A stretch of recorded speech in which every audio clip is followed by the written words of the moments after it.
इस केस ने तो और उलझा दिया हमें। सर गुस्सा मत होइएगा, लेकिन मुझे तो ये सारा प्रेतात्मा का चक्कर लग रहा है। पांडे, सर मुझे लगता है कि रहेजा ने ही 13 साल पहले उस लड़की का कत्ल किया है और 13 साल से उसकी आत्मा भटक गई है वहां पे अपना बदला लेने के लिए, और आखिरकार रहेजा को मारकर उसने अपना बदला ले लिया। सर पांडे, तुम्हारा कहने का मतलब ये है कि वो लड़की जो हमें फार्म हाउस पर मिली थी वो माया नहीं बल्कि उसकी आत्मा थी। Obviously sir. सर जरा सोचिए कि एक लड़की जो 13 साल पहले मर चुकी है वो जिंदा वापस कैसे आ सकती है? हाँ सर, उसका पुनर्जन्म भी हो सकता है। पुनर्जन्म मतलब पांडे वो लड़की 13 साल की थी। हाँ? नहीं 13 की तो नहीं।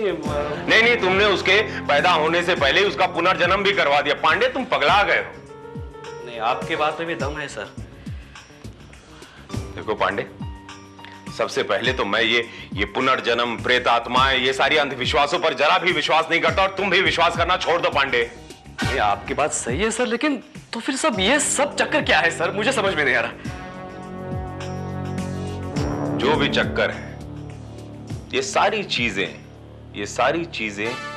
इन सारी चीजों का केंद्र मिस्टर राहेजा के कत्ल के साथ बत्रा के फार्म हाउस से जुड़ा हुआ है। और मेरा ख्याल है कि मिसेस राहेजा को उस लड़की के बारे में जरूर कुछ न कुछ पता है, लेकिन वो छुपा रही हैं, हमें बताना नहीं चाहती। हमें उनसे दोबारा पूछताछ करनी होगी Pandey. Yes, we have to call her back. मैंने आपसे कहा ना इंस्पेक्टर विजय, मैं इस लड़की के बारे में कुछ नहीं जानती। मैंने इसे पहले कभी नहीं देखा। आप झूठ बोल रही हैं।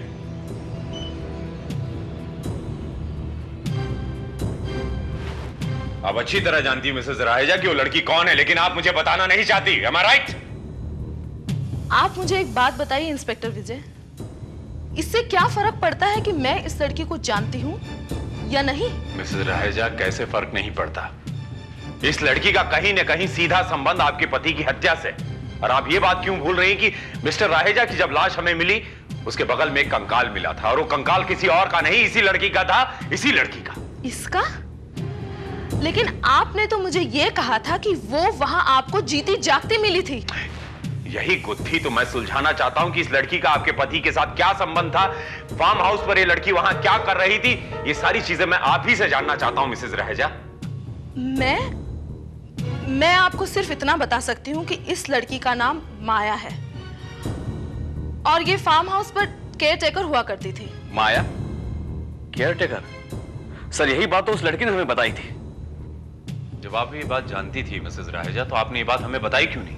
क्योंकि ये लड़की 13 साल पहले गायब हो चुकी थी। गायब हो गई थी? जी हाँ, और जिन हालात में वो गायब हुई थी वो मैं आपको बताना नहीं चाहती थी। और फिर जब आपने मुझे ये बताया कि वो जिंदा सही सलामत आपको मिली है, तो मैंने सोचा कि गड़े मुर्दे उखाड़ने से क्या फायदा। मगर वो गड़े मुर्दे खुद ही सामने आके खड़े हो गए। जी हाँ। अच्छा, आप मिसेस राहेजा ये बात बताएंगी कि माया कैसे और कब गायब हुई थी? खैर, अब तो आपको सब कुछ बताने के अलावा कोई रास्ता ही नहीं है।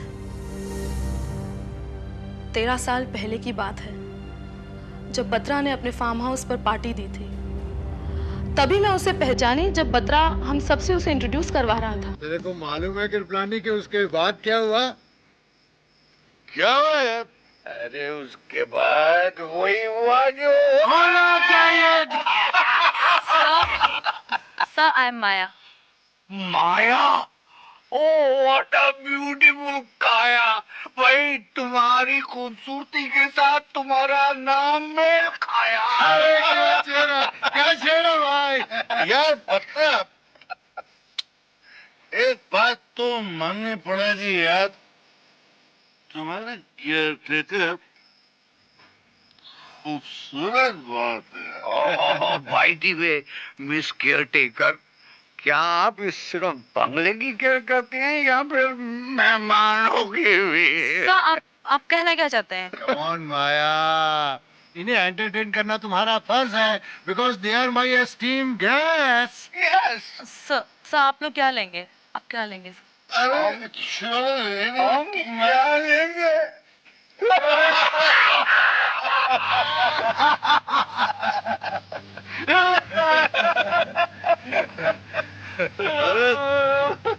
अरे छोड़िए, आप क्या लेंगे? लीजिए ना। सर प्लीज, मैं शराब नहीं पीती। अरे कृपलानी, लेडीज के साथ कैसे बिहेव करते हैं मैं बताता हूँ। Please baby, have one sip. Sir मैं शराब नहीं पीती। अरे इतने प्यार से कह रहे हैं, एक सिप तो ले लो ना प्लीज। ओफो जेपी, क्यों परेशान कर रहे हो बेचारे को? कम ऑन, अब जाने भी दो ना उसे। अरे जाने नहीं, मतलब जो फिर मजाक कर रहे थे। अरे भाभी जी, ऐसी पार्टियों में ये छोटा मोटा मजाक तो चलता ही रहता है। तुम छोड़ो भी। अरे इनकी तो आदत है, हमेशा उसको परेशान करते रहते हैं। माया तुम जाओ, जाके अपना काम करो। Okay ma'am.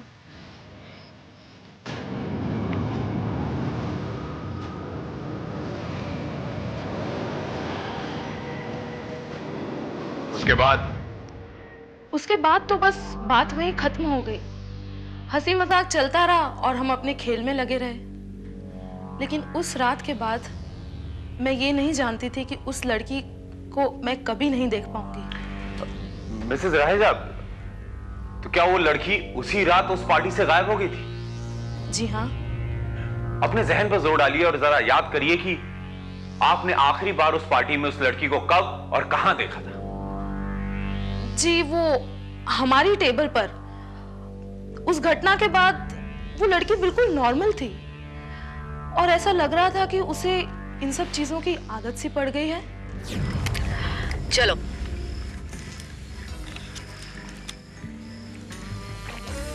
अरे ये लोग सब कहाँ चले गए?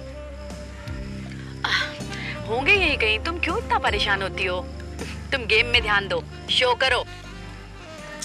आज का तो दिन ही खराब है, एक भी बाजी नहीं जीती मैं। ओ नो, अब ये क्या हो गया? लगता है फ्यूज उड़ गया। माया तुम देखो जाके क्या हुआ। और कैंडल स्टोर रूम में पड़ी हुई है। ओके मैम, मैं अभी लेके आती हूँ। हाँ, तुम पत्तों को हाथ मत लगाना। ओफो, इस लाइट को भी अभी जाना था। बस उसके बाद मैंने उसे कहीं नहीं देखा।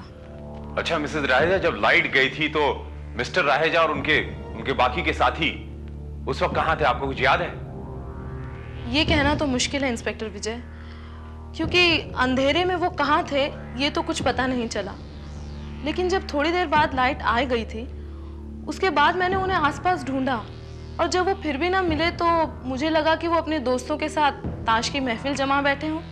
तो फिर आपको ये कब पता चला कि माया उस पार्टी से अचानक गायब हो गई? ये तो शायद मुझे कभी पता ही ना चलता। ये तो सिर्फ एक इत्तेफाक था। हम अपने खेल में मस्त थे कि मेम साहब, वो माया मैडम कहाँ है? उनके घर से फोन आया है। अरे मुझे क्या पता, होगी यहीं कहीं ना, जाकर देख लो उसको। अब मैंने सारा घर छान मारा लेकिन वो कहीं दिखाई नहीं दी। पिछले आधे घंटे से मैं उन्हें खोज रहा हूँ। अरे हो सकता है वो घर चली गई हो अपने। मैंने चौकीदार से भी पूछा लेकिन वो बता रहा है कि मैडम कोठी छोड़ के कहीं गई ही नहीं है। ओफो, क्या प्रॉब्लम है? उसे जमीन खा गई या आसमान निकल गया है? मुझे लगा शायद आपको पता होगा, इसलिए बस। मेरा दिमाग मत चाटो तुम, मुझे कुछ नहीं मालूम। जाकर देखो, इधर कहीं होगी।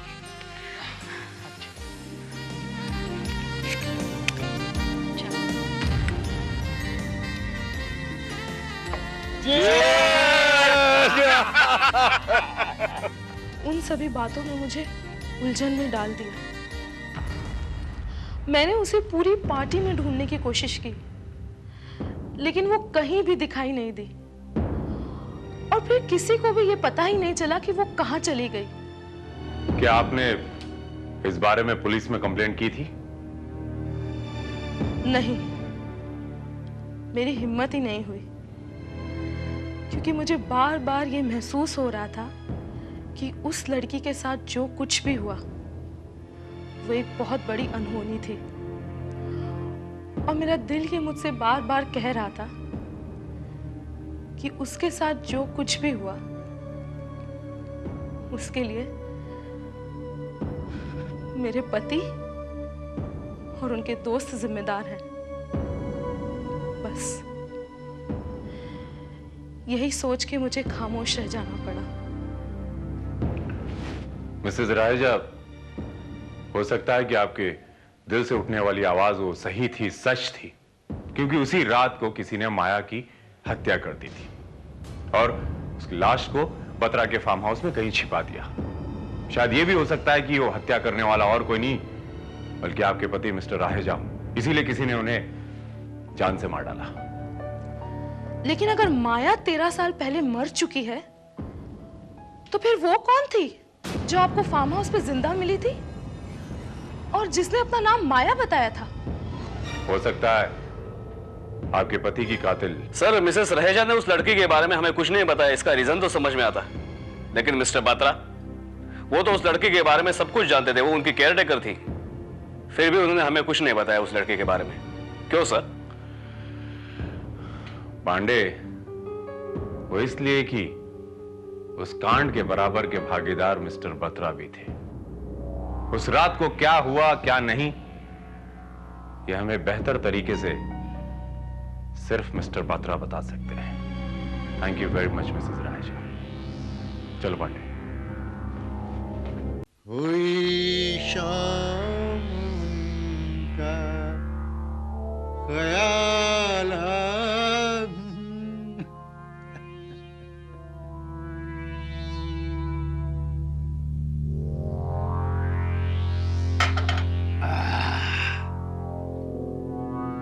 भोला,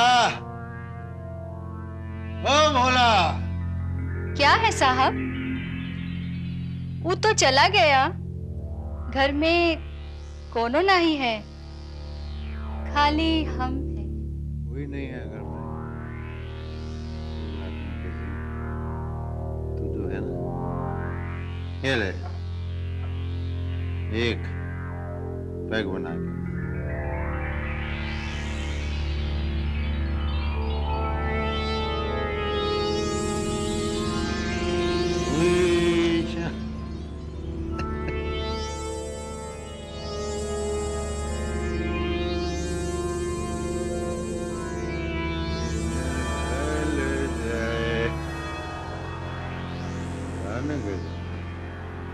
देर लगा रही है तू, ना बहुत जोर से प्यास लगी। अभी लाती हूँ।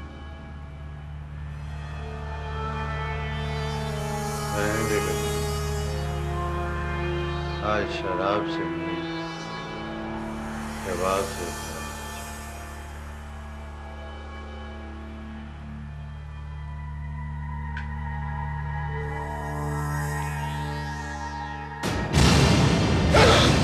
मेरी प्यास तो अब खून से ही बुझेगी बत्रा।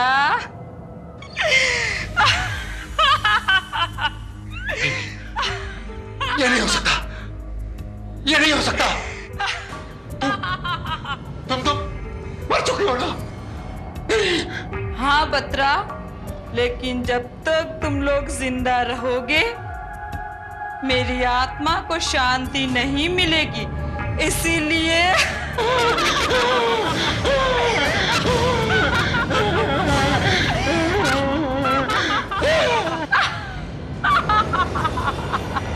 नहीं माया, मैंने कुछ नहीं किया माया, मुझे छोड़ दो।